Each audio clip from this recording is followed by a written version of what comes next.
Now, this story is a very disturbing story. Ghanaian pastor in Texas arrested for stabbing transgender wife to death. Good evening, Mikhail. Hello, Paul. Is it true, though? So information at this time is quite scant because it just happened. As at now, he's in police custody.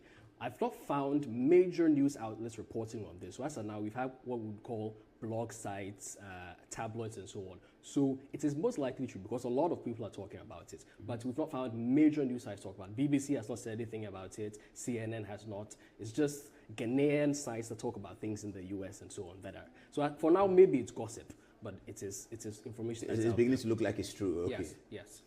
So they live in Texas, not Atlanta. They live in Texas. Yes. So if I would. So what's the story? He's Ghanaian. He's a Ghanaian. And he has a church. Yes. Was she a member of the church? She was a member of the church. Okay. Tell us the story. Please indulge us. Could you just read for the benefit of a shocking incident has shaken the Ghanaian community in Texas, USA, after a pastor named Isaac allegedly stabbed his wife Sandra over 40 times to death. Unfortunately. The tragic event occurred after Isaac discovered that Sandra was a transgender on their wedding night. According to reports, Isaac had followed biblical scriptures and refrained from intimacy with Sandra until their wedding night. However, upon discovering Sandra's gender identity, Isaac became enraged and violently attacked her. Some members of Isaac's church allegedly knew about Sandra's transgender status but kept it a secret from him. Wow.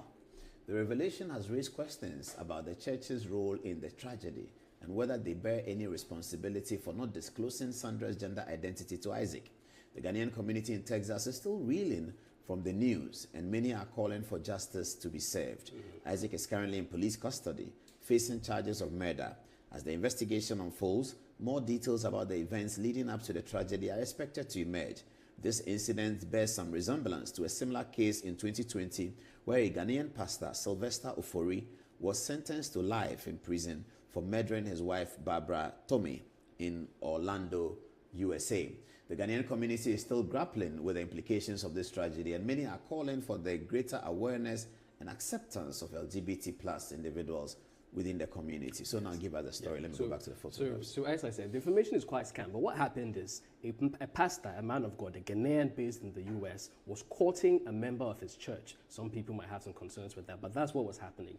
And then later on, they found themselves married because of his beliefs, because he was a devout Christian, devout man of God. Did you get that? Information is not out there yet. Very, very little. So we're still waiting. Was it his first marriage or don't know? Most likely, because nothing has been stated. Okay. So because he was a Christian, he didn't believe in sex until marriage. On the night of the wedding, he discovered as How did he consummate.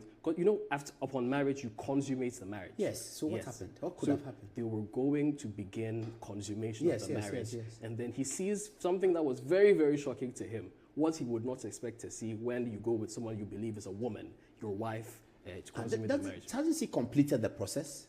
No. So you see, as a Christian, if you're not engaging in any sexual activities until you marry, you will have no idea. And again, look at this. No, but I'm saying that the transgender people, don't they complete physical change? Right. Absolute? So there's a gigantic conversation around this that, in the first place, if somebody says that he is a woman, he does not have to undergo surgery. He is a woman. That is part of it. Some people believe you must undergo. In this case, she had not fully undergone because the man saw male genitalia that put him off,